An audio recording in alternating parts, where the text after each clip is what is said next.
Aitäh! Eks esimene mäng on alati mingil määral raske, aga õnneks me saime hästi alguses käima, siis enam nii keeruline ei ole. Tuleb ju skooris näha, kas see hea algus võis vastas ära ehmatada? Kindlasti. Et kui alguses saad ise minema, siis enam ei saa pidama. Tegelikult te läksite mängima nõndamoodi, et Eesti koondidel oli ju MDR, kolm võitu enne kirjas. Muutis meie mänguplaanis midagi? Eks see on alati pingevabam, kui teada, et tiimikaaslased on juba võidu koju toonud, et endal on siis rahalikum mängida.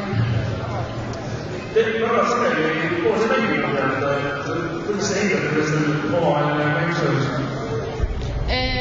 Hästi, meil on jah kokku me jooksu ja et me oskame üksteist suht hästi lugeda, et väljakul, et suht väga lihtne mängida Karolina. Kuidas sa mängida Karolina? Ma arvan, et mina olen see võrgumängija ja Kati on rohkem tagamängija, mis arvatavasti oli siit näha ka, et ta on kõva võitleja, aga väga meeldib mängida koos. Aitäh teile ja Aitäh!